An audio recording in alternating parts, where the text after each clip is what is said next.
Welcome to Cato'S Corner. Have a seat, it's story time. Brothers, Cain and Abel. And Adam knew his wife Eve, and she bore 2 sons and 3 daughters. And she called the name of the firstborn Cain, saying, I have obtained a man from the Lord.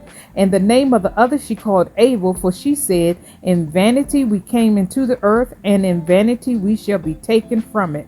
And the boys grew up, and their father gave them a possession in the land. And Cain was a tiller of the ground, and Abel a keeper of sheep. And it was at the expiration of a few years that they brought an approximating offering to the Lord. And Cain brought from the fruit of the ground, and Abel brought from the firstling of his flock, from the fat thereof.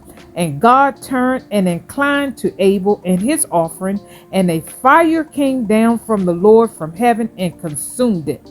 And unto Cain his offering the Lord did not turn, and he did not incline to it, for he had brought from the inferior fruit of the ground before the Lord. And Cain was jealous against his brother Abel on account of this, and he sought a pretext to slay him. And in some time after, Cain and Abel, his brother, went one day into the field to do their work, and they were both in the field, Cain tilling and plowing his ground, and Abel feeding his flock.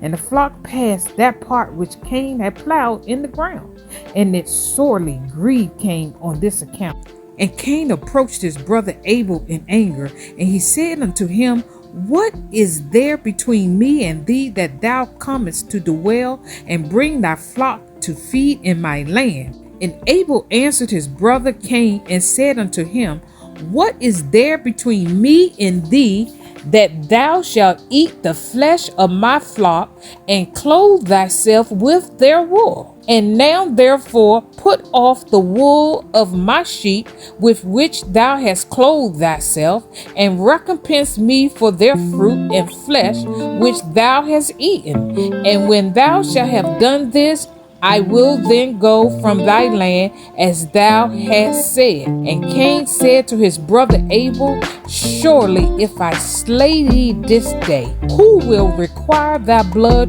from me? And Abel answered Cain, saying, Surely God, who has made us in the earth, will avenge my cause, and he will require my blood from thee, shouldest thou slay me. For the Lord is the judge and arbiter, and it is he who will requite man according to his evil, and the wicked man according to the wickedness that he may do upon the earth. And now if thou shouldest slay me here, surely God knoweth thy secret views, and will judge thee for the evil which thou didst declare to do unto me this day. And when Cain heard these words which Abel his brother had spoken, behold, the anger of Cain was kindled against his brother Abel, declaring this thing. And Cain hastened and rose up and took the iron part of his plowing instrument, with which he suddenly smote his brother, and he slew him. And Cain spilt the blood of his brother Abel upon the earth, and the blood of Abel streamed upon the earth before the flock. And after this Cain repented, having slain his brother. He was sadly grieved, and he wept over him, and it vexed him exceedingly. And Cain rose up and dug a hole in the field, wherein he put his brother's body, and he turned the dust over it.